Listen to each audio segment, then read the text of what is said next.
وكفى بالله نصيرا. السلام عليكم ورحمة الله وبركاته. الحمد لله الذي هدانا لهذا وما كنا لنهتدي لولا أن هدانا الله. اللهم صل على سيدنا محمد نور الأنوار سر الأسرار وترياك الأغيار ومفتاح باب اليسر سيدنا محمد المختار وآله الأطهار وأصحابه الأخيار أدادان أم الله وإفضاله. ربنا أفرغ علينا صبرا. Ya Allah, limpahkanlah ke atas kami semua sifat-sifat sabar. Wasabbit aqdamana, teguhkanlah pendirian kami. Wansurna alal qaumil kafirin, dan menangkanlah kami ke atas golongan yang memusuhi kami. Allahumma zidna ilma warzuqna fahma. Ya Allah, tambahkanlah kepada kami ilmu pengetahuan. Warzuqna fahma, rezekikan kepada kami kefahaman. Fa'anzil ala qulubina sakinatan, diturunkan ke dalam hati kami semua ketenangan. Wa syifa'an min kulli da'in, kesembuhan atas apa penyakit yang kami tanggung zahiran wa batinan. Ufil lana fa innahu la yaghfiru dzunuba illa anta. Wa sallallahu ala sayyidina Muhammad walhamdulillah. Semua yang dikasihi Allah Ta'ala sihat semua? Alhamdulillah, semua alhamdulillah. Baik, insya-Allah malam ni kita bincang tentang kepentingan sabar yang dibincangkan, yang diterangkan dalam Al-Quran. Kepentingan sabar.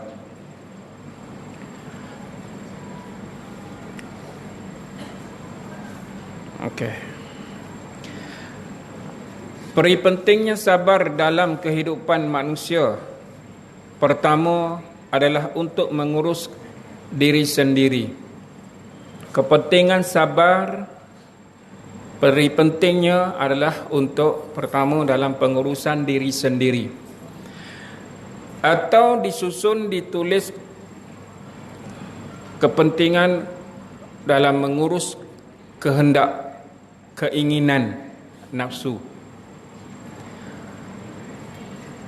Salah satu medan kesabaran, iaitu sabar daripada keinginan diri, kecenderungan naluri dalam apa jua yang dihidangkan, yang dipertontonkan, yang dilalui oleh setiap individu itu sendiri.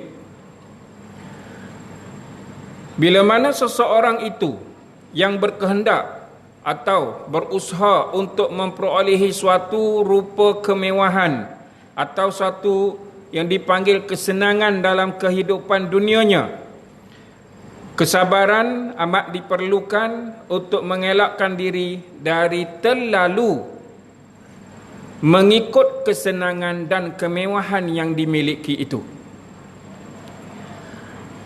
Ianya merupakan suatu bentuk yang dipanggil ibtila.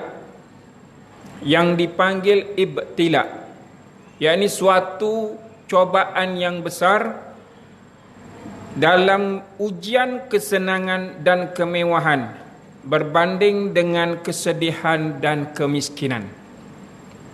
Baik, hadirin semua dikasihi Allah Ta'ala, kita dalam konteks kehidupan diri sendiri, hadirin akan berhadapan dengan fitnah.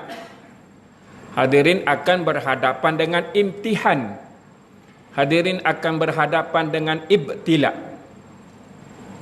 Ketiga perkara ini semua dipanggil ujian. Semuanya dipanggil ujian.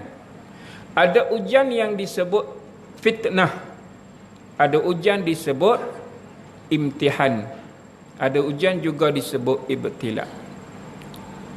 Dia berbeza.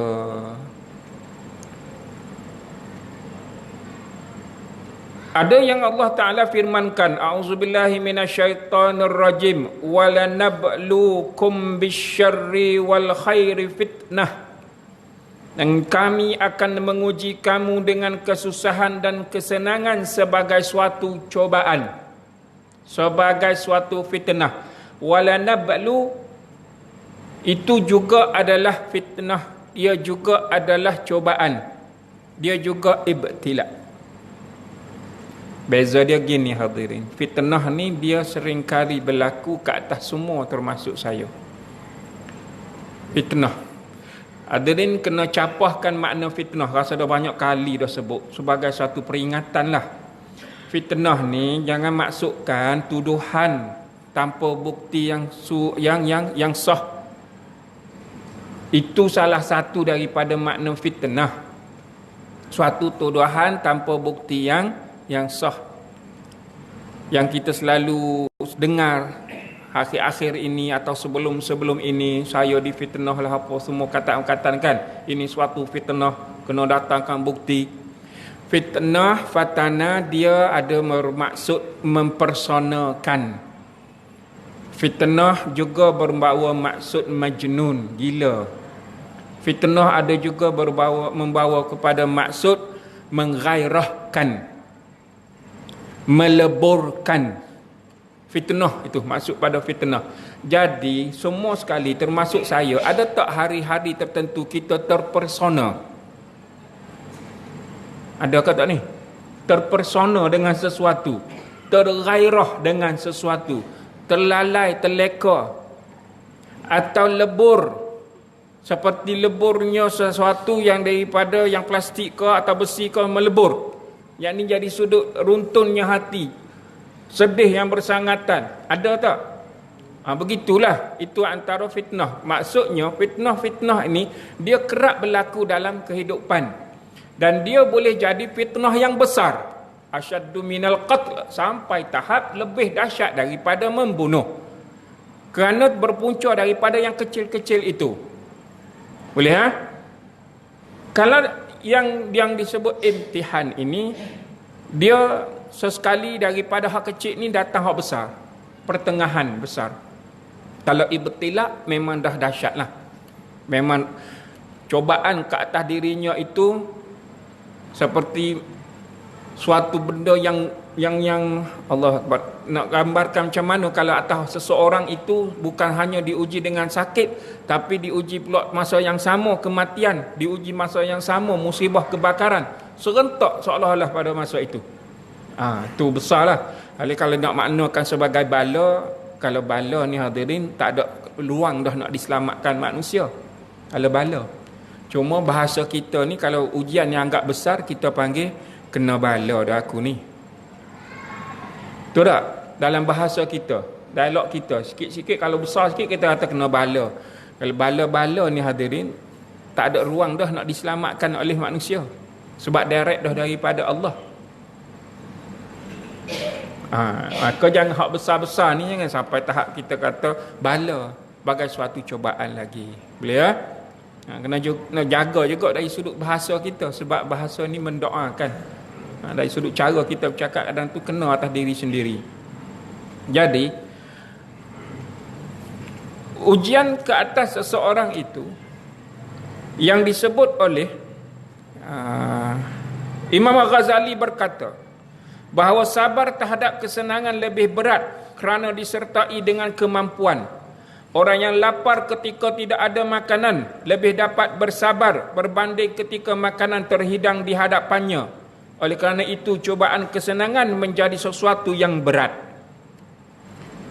Oleh itu sebahagian golongan bijak bistari mengatakan orang mukmin masih boleh bersabar dengan bala yang menimpa, yakni suatu ujian yang besar menimpa ke atas dirinya. Tetapi kesenangan itu jarang sekali dapat disabari kecuali orang-orang yang mempunyai tingkatan siddiq, orang yang boleh membenarkan kehidupan dunia dan akhiratnya. Jadi kita pun maklum cabaran ke atas orang yang diuji dengan kesenangan dan kemewahan perlu meningkatkan kesabaran kerana di sana ada kemampuan. Betul tak ni? Ada kemampuan. Sebut nak apa masa tu juga dapat. Orang yang tiada kemampuan dari sudut apa, harta apa semua, berhajat kepada sesuatu, mungkin kena tunggu berbulan-bulan baru dapat. Macam tu. Jadi beza hadirin. Kalau hadirin perhati, kalau saya dalam program saya selalu tunjukkan satu video dari bukan negara kita, negara luar hadirin. Dari sebelah-sebelah Nigeria, sebelah Afrika apa semua. Mereka ni dapat bantuan makanan. Sesekali dihidangkan makanan yang agak mewah sedikit, iaitu nasi. Nasi nasi kosong je pun mewah dah tu. Dia mewah. Video itu hadirin, dia tunjukkan bagaimana pelajar-pelajar budak-budak ni macam duduk ngaji Quran ramai tak? Satu talam lebih kurang dalam 10 orang ataupun 6 orang ada. Sebelum talam itu diisi dengan nasi, mereka duduk senyap masing-masing bawa diri. Bila dimasukkan nasi, ya Allah Akbar. Bila dimasukkan nasi, kalau bahasa kita, tunggu saat, tunggu dulu. Jangan makan lagi. Ni tangan ni. Ni hadirin, tangan ni. Duk menunggu ni. Masukkan. Kalau masuk dalam tiga bekas yang besar, masukkan. Bila kata, boleh makan tak sampai 1 minit hadirin. Sungguh cakap. Prok makan. Dia genggam tu. Pegang itu. Ya Allah. Sukar untuk mendapat itu. Sukar nak mendapat sesekali kemewahan dari sudut makan yang hanya dihidangkan nasi putih kosong, mungkin ada sedikit kuah. Kita, gitu hadirin. Kerana itulah dibagi tahu, bahkan sabar terhadap kesenangan lebih berat daripada sabar terhadap kesengsaraan. Ketika pintu dunia dibukakan kepada para sahabat, sebahagian mereka berkata, kami sudah diuji dengan kesengsaraan, lalu kami pun bersabar. Tetapi ketika kami diuji dengan kesenangan dan kemewahan, maka saat ini kami tidak dapat lagi bersabar. Hadirin. Ya. Di sini kita pun fahamlah bahawa setiap mukmin, bahawa mereka memerlukan kesabaran daripada kesenangan dunia ini agar ianya tidak terlepas kepada terhadap sesuatu yang mana disebut kepadanya wanita, disebut padanya anak-anak, disebutnya kepadanya kemewahan, kedudukan dan segalanya, yang mana dia perlu mengendalikan dirinya agar tidak terjerumus dalam suatu yang membawa kepada ibtila, cobaan dalam kesenangan itu sendiri. Baik, kesemua yang ada sekarang, hadirin, ada ujian kesenangan. Ujian kesenangan ada. Senang ni hadirin, jangan tak pandang kerana dia tu rumah 5 tingkat, dia seorang. Tak. Jangan kata senang dia kerana duit juta-juta sahaja, tidak. Setiap semua yang ada ni, dia ada ujian kesenangan sendiri. Keselesaannya sendiri. Hak mewah lain. Boleh tak ni? Mewah dari sudut mewah kita rasa kerana dari sudut mewah dia apa? Hadirin maklum. Baik, senang sendiri hadirin. Hari ni rasa susah tak dengan keadaan sekarang? Dari sudut makan minum dia, dari sudut keperluan dia. Ada tak kesenangan masing-masing? Ada kan? Ada. Dalam kesenangan itu terpalit tak sedikit dengan kelekaan, kelalaian. Terpalit tak sedikit? Tersebut sedikit lah, jangan banyak lah. Ada kan?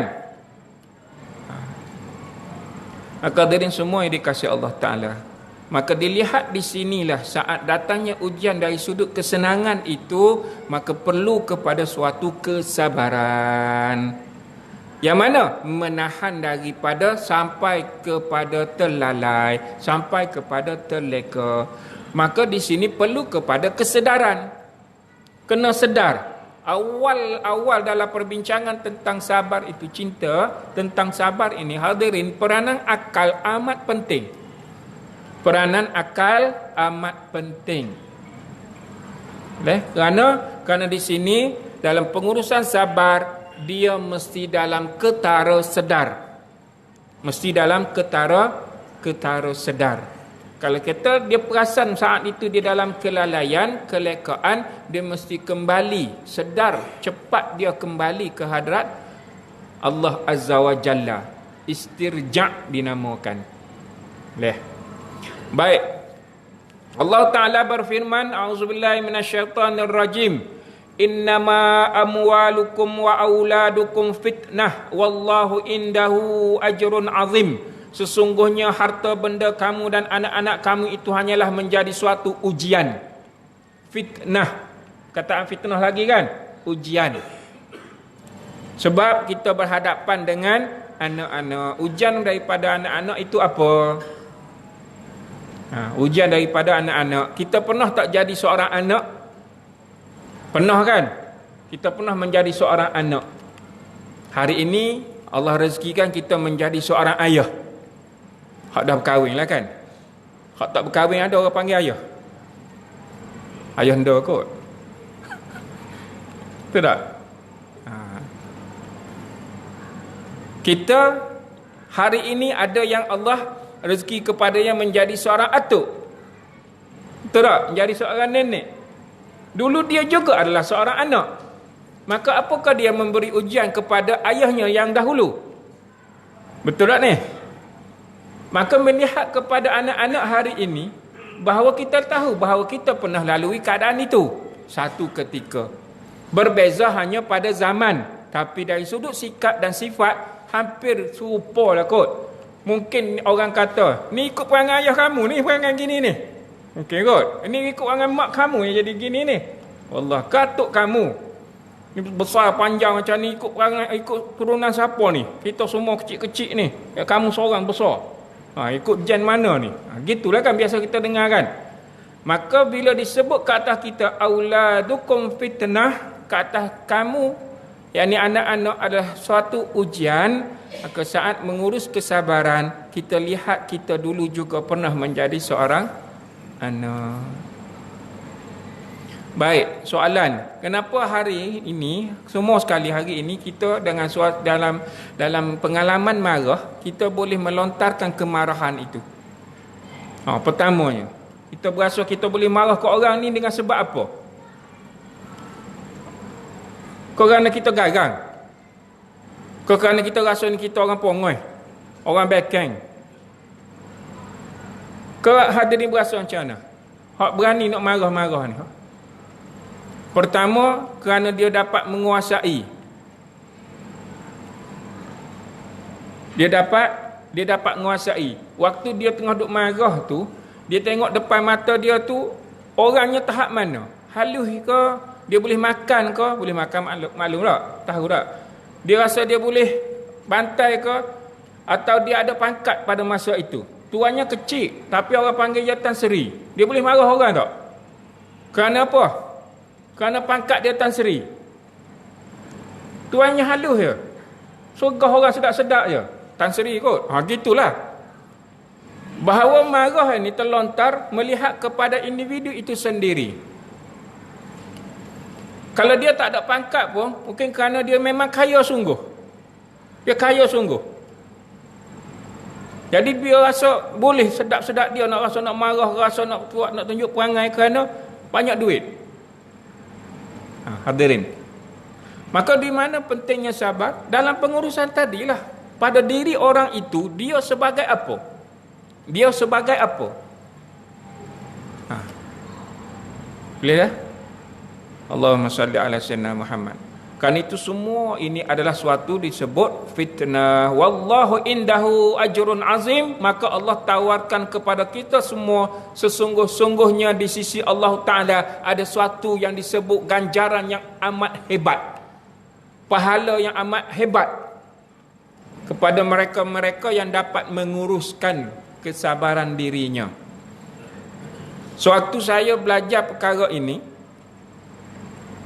sewaktu berlaku yang saya sebut awal, dan dalam bot ada 10 orang, ada seorang datuk, ada 2 pembantu datuk, PA dia, seorang doktor, seorang nurse, ada 2 orang NGO, orang kampung rasanya, lepas tu seorang yang bernama Hafizullah. Dalam satu bot banjir besar masa tahun 2014 tu. Saya pun melihat bagaimana yang dipanggil datuk ini, dia dapat mengawal situasi dia. Situasi masa itu. Ni peranan ke atas seseorang itu. Dia dapat mengawal keadaan masa tu dengan hujan lebatnya, dengan keadaan menangisnya nurse itu, dengan doktor tak boleh nak buat apa, dengan pemandu. Jurumudi, seorang yang jaga enjin, seorang yang pegang lampu kat depan. Huru-hara dua orang ni hadirin. Huru-hara. Tapi dia mengawal. Kalau dia ambil peranan sebagai seorang datuk, saya tahu dalam poket dia ada pistol.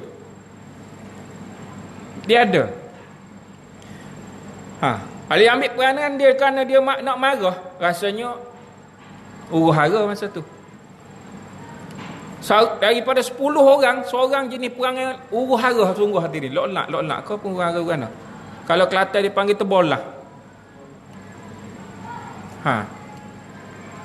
Nak bagi tahu kepentingan sabar ini, saat dia dapat menguasai, dia dapat faham sungguh, dia dapat mengawal, dia dapat menguruskan, dia dapat menyelesaikan banyak perkara yang dia dapat, yang mana Allah bagi tahu di sisi Allah Ta'ala ajrun azim, banyak pahala ganjaran yang besar di sisi Allah Ta'ala.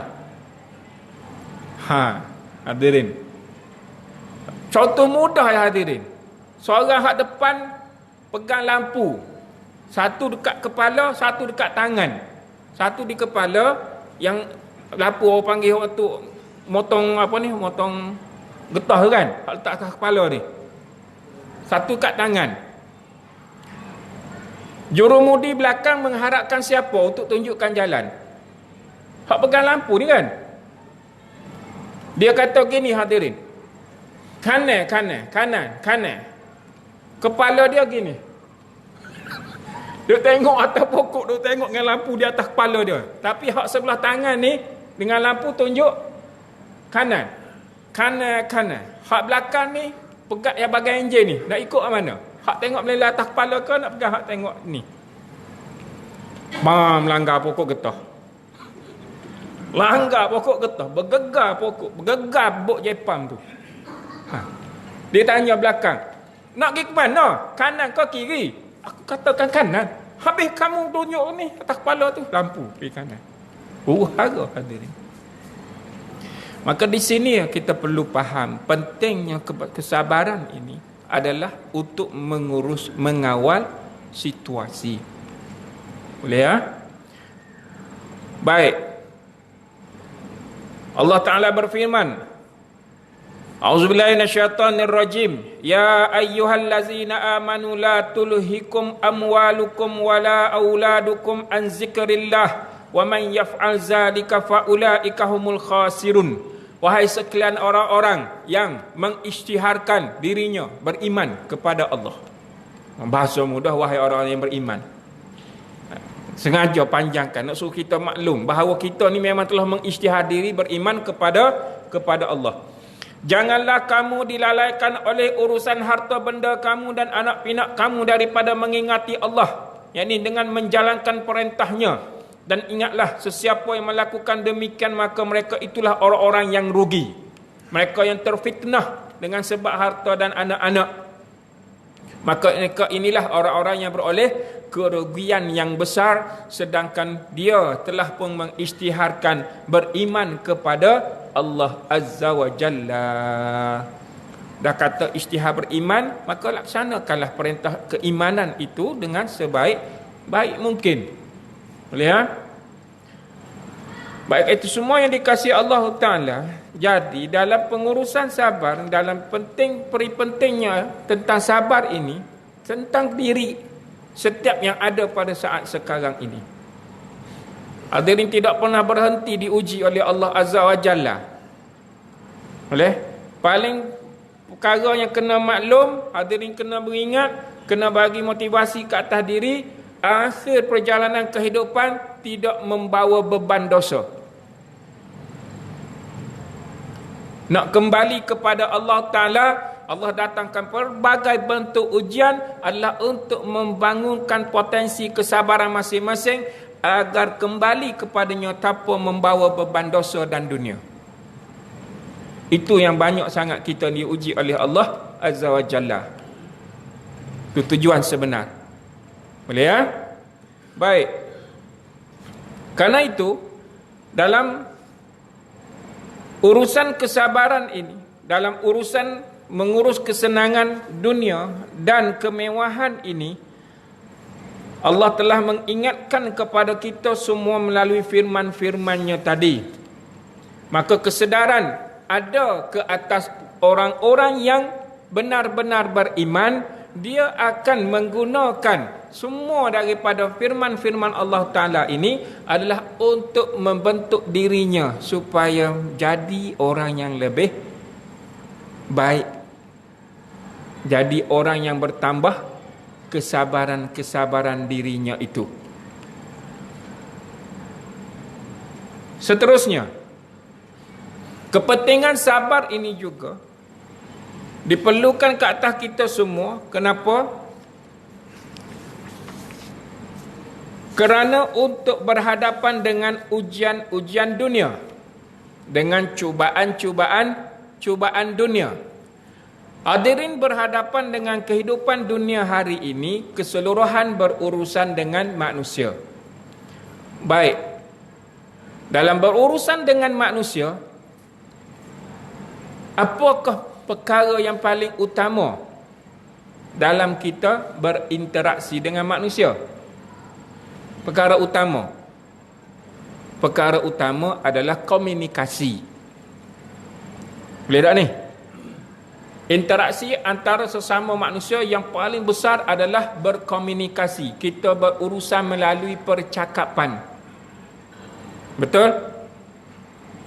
Sama ada percakapan melalui lisan ini ataupun melalui penulisan.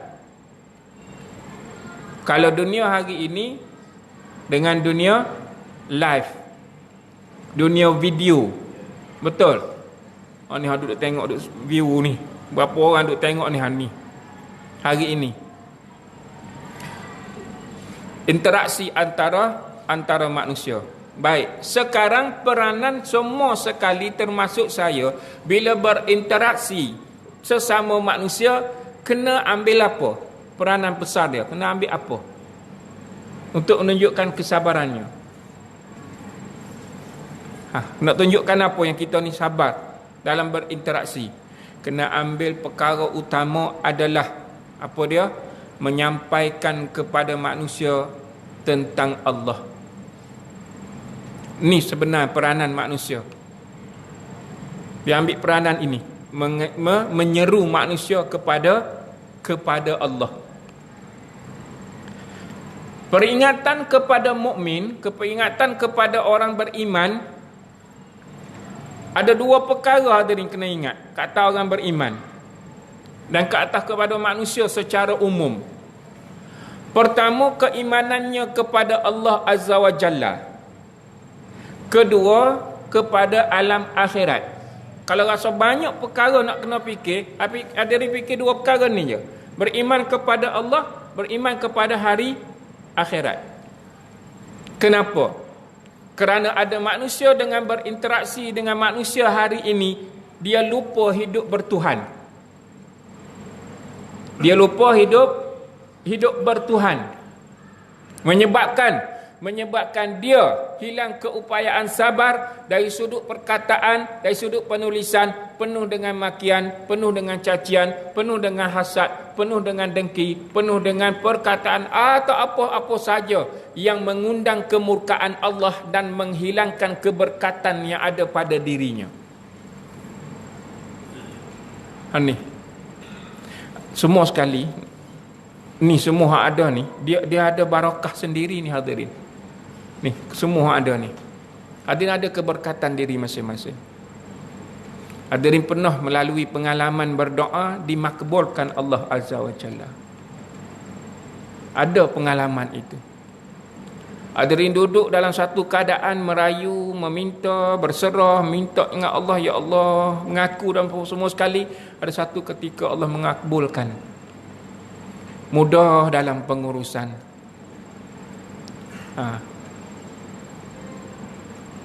Namun ada ketika kita duduk dalam kehidupan, doa punya doa payah nak dapat. Payah, lambat. Kenapa? Baik, ni contoh paling mudah. Kita ada pengalaman bergaduh tak dalam rumah? Bertengkar dalam rumah. Ada tak bergaduh? Ada kan? Dengan isteri kau, dengan anak kau. Hak disebut fitnah. Ada kan? Saudara mara ke apa semua. Baik, contohnya gini, mudah. Adalah perselisihan faham berlaku waktu pagi. Kita pun tinggikan suara, keluarkan perkataan-perkataan dah apa-apalah yang berlaku dalam rumah. Sampai ke petang. Baik, suasana daripada pagi sampai petang, apa suasana dia? Gembira ke? Soalan. Daripada pagi berselisih faham sampai ke petang, suasana dia suram. Lagi senyap je kan. Lepas tu masing-masing bawa diri, begitu. Maknanya kita faham suram lah kan, suram je. Berapa lama nak duduk dalam situasi itu? Seminggu? Oi. Sebulan? Menasabah. Pagi sampai petang kita nampak dah suasana itu suram. Bayangkan kalau 2 hari, 3 hari. Dengan apa? Dengan sebab apa? Dengan sebab keluar suatu benda, keluar satu daripada mulut, keluar daripada satu perkara yang mengundang kemurkaan dan menghilangkan keberkatan itu sendiri. Dengan sebab perkataan kita. Jadi kalau hari ini, kalau kita lihat dalam rumah sahaja boleh hilang keberkatan itu dalam rumah kita, kerajaan kecil kita hilang keberkatan dengan sebab perkara-perkara yang kita tak nak, tapi terkeluar juga. Bayangkan kalau setiap tempat, bayangkan kalau setiap kawasan, bayangkan setiap negeri, setiap daripada individu-individu itu sendiri, mulut penuh dengan makian, mulut penuh dengan cacian, mulut dengan penuh apa-apa yang mengundang kemurkaan dan menghilangkan keberkatan. Agak negara itu ada berkat ke tak? Agak sebuah negeri itu boleh keberkatan ke tidak? Hilang keberkatan dengan sebab perkataan-perkataan sendiri, penulisan-penulisan sendiri. Ni hadirin, ambil jangan contoh jauh lah, ambil dalam circle kita, dalam kawasan kita, kita lihat sendiri. Sebab itu semua sekali, siapa yang beriman kepada Allah Ta'ala, maka Allah bagi tahu kepada semua sekali, wa man ahsanu qawlan mimman da'a ilallah. Oleh kerana kamu berada dalam cubaan dunia yang tidak pernah berhenti sehingga kamu semua mati, termasuk saya, kembali kepada Allah dalam keadaan fitrah, tidak membawa beban dosa dan dunia, maka seluruh daripada kehidupan hari ini adalah sebaik-baik diri kamu semua ialah menyeru manusia kepada Allah. Wa man ahsanu qawlan, di antara kamu baik semua sekali, sebaik-baik di antara kamu sekali dari sudut perkataannya, mimman da'a ilallah, kamu di antara kamu yang ada semua termasuk saya adalah menyeru kepada Allah. Siapa pernah dengar wa tawasau bil haqqi wa tawasau bis sabr? Pernah dengar kan? Berapa kali dah duduk baca, selalu dah dengar. Hatulah menyeru kepada Allah. Tak boleh nak berhentilah hadirin. Maka sebelum menyahut seruan kepada Allah itu, diri ini kena seru juga lah kat atas diri sendiri. Jangan pula dia kata saya ni baik sebenarnya, walaupun mulut saya macam ni, duk maki orang, jangan risau aku sebenarnya baik. Bohong lah. Sungguh. Saya kena marah hadirin. Saya kena marah sebab tegur kawan begitu. Kita pula kena marah. Tak apalah kata. Dia, tapi jangan kecil hati, semua nak bagi tahu begini hadirin.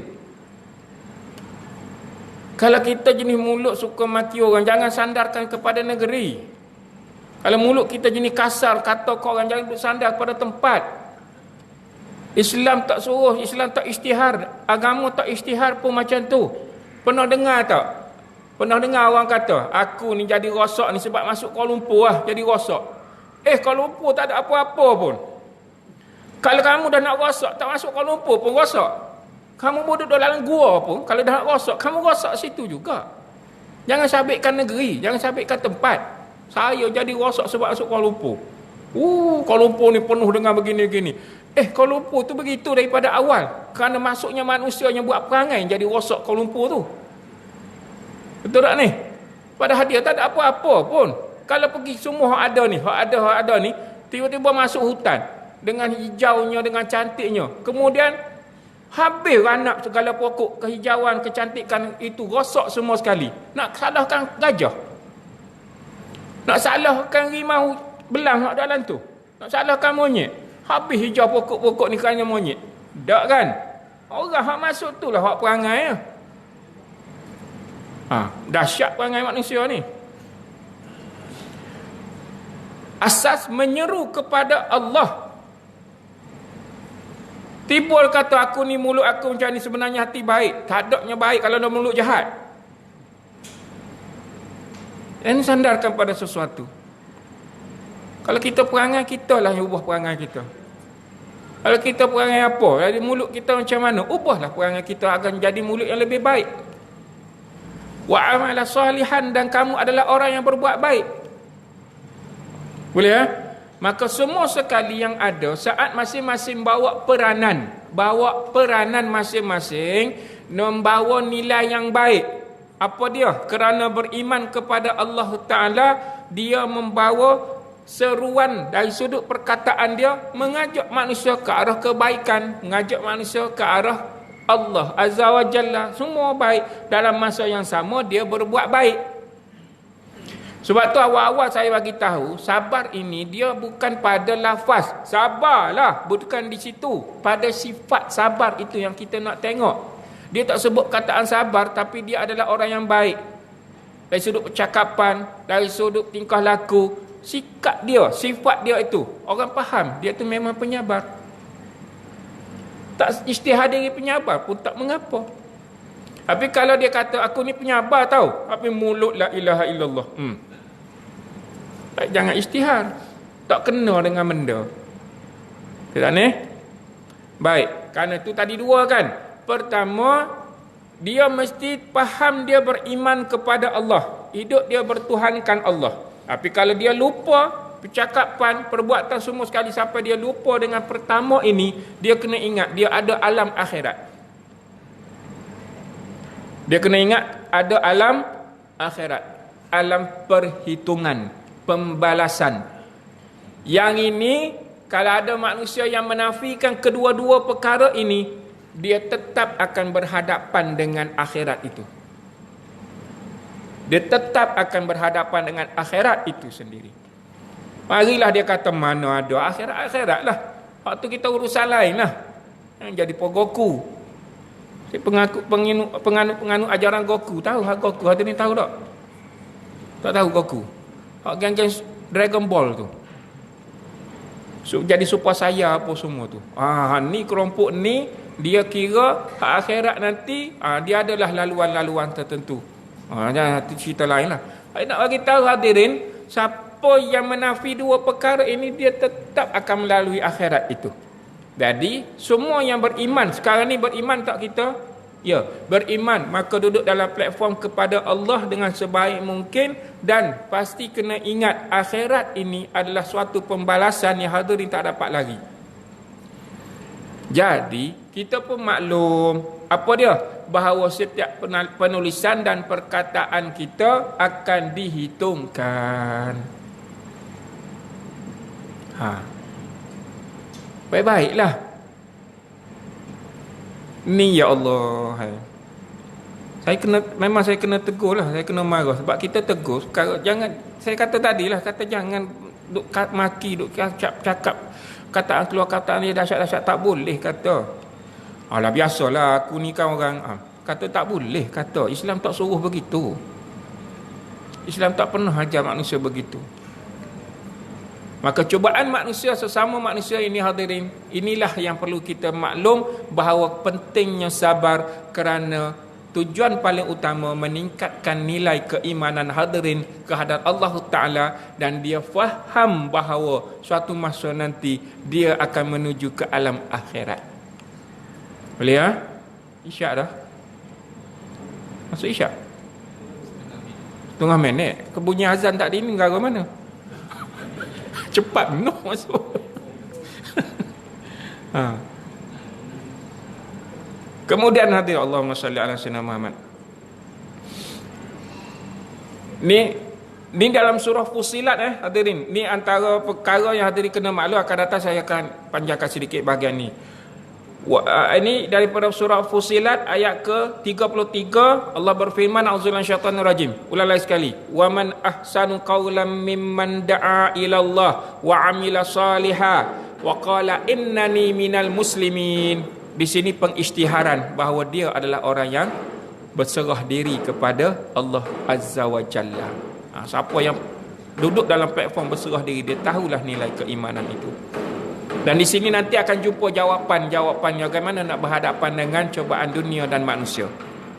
Kalau dari itu sahaja kita jumpa, hingga akan datang Allah rezekikan pada kita semua kesempatan, dan rezeki juga kita suatu kesabaran yang sebaik mungkin. Barakallahu fikum jami'ah. Allah berkati ke atas semua. Wa anzil ala qulubina sakinatan. Allah rezeki pada kita dalam hati semua sekali beroleh ketenangan. Wa ufil lana, maafkanlah kami semua. Fa innahu la yaghfiru dzunuba illa anta. Wa sallallahu ala sayyidina Muhammad walhamdulillah. Assalamualaikum warahmatullahi wabarakatuh.